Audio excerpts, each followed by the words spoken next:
اعوذ باللہ من الشیطان الرجیم، بسم اللہ الرحمن الرحیم۔ میرے عزیز ساتھیوں، السلام علیکم۔ امید رکھتا ہوں کہ آپ خیریت سے ہوں گے اور ہم ہر وقت آپ کے لیے دعا گو ہیں۔ تو ہم آج پھر وہی بات شروع کرتے ہیں کہ انسان کے حقوق کیا ہیں۔ ہم نے کل صرف 2 ہی باتوں کا ذکر کیا تھا، آج ہم بات تھوڑا سا آگے بڑھاتے ہیں۔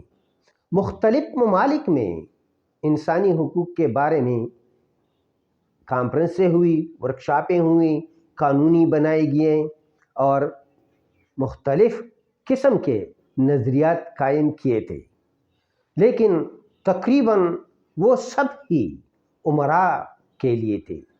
وہ جو لوگ حکومت کرتے تو اس کے لیے انسانی حقوق تھے اور رعایا کے لیے اس میں کوئی بھی نہیں سمجھا جاتا۔ تو یہ دور تقریباً 1946 سے شروع ہوتا ہے کہ انسانوں نے اس بات پر سوچ لیا کہ انسان کے بھی حقوق ہے۔ تو ہم نے یہ تو پہلے ہی بتایا ہے کہ اسلام کے نظر سے انسان کے حقوق تو اس کے پیدائش ہی سے شروع ہوئے ہیں، لیکن ہم تھوڑا سا وضاحت کرتے ہیں کہ اس دور میں انسانی حقوق کے بارے میں کیا عمل ہوا۔ یہ مختلف ممالک میں مختلف نظریات قائم ہوئے، لیکن 1946 میں اقوام متحدہ نے جنرل اسمبلی میں ایک ریزولوشن پاس کیا کہ انسانی نسل کشی کو جرم قرار دیا گیا۔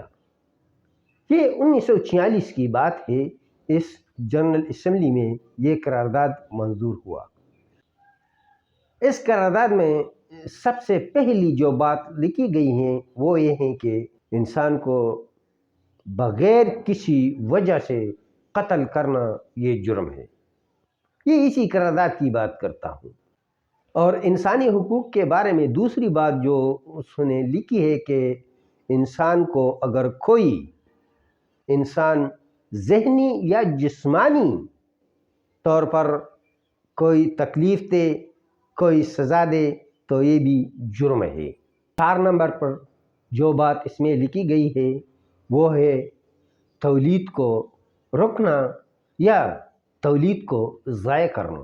یہ بھی اسی ہی قرارداد کا ایک جز ہے۔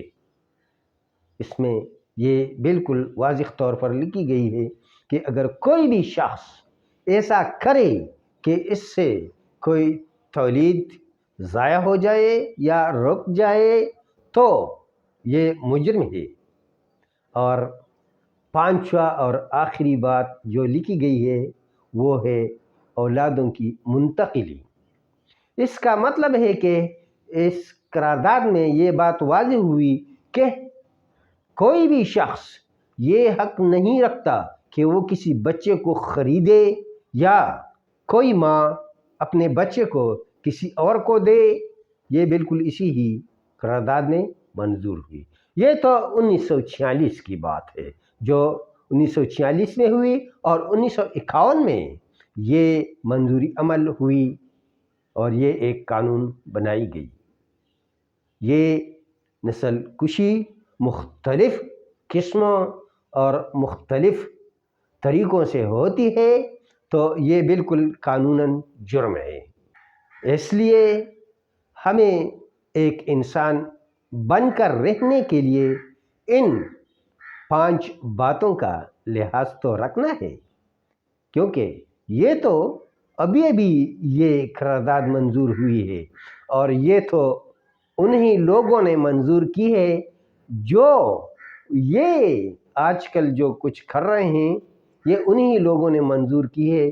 اس لیے لیکن ان لوگوں کو چاہیے کہ کم از کم اپنی ہی اصولوں، اپنی ہی قیدوں پر تو عمل کریں، کیونکہ یہ سب کچھ انسانیت کے لیے ہوتی ہے اور انسانیت کے لیے ضروری ہے کہ ہم انسان کی بھلائی کی طرف جائیں، انسان کی خدمت کی طرف جائیں۔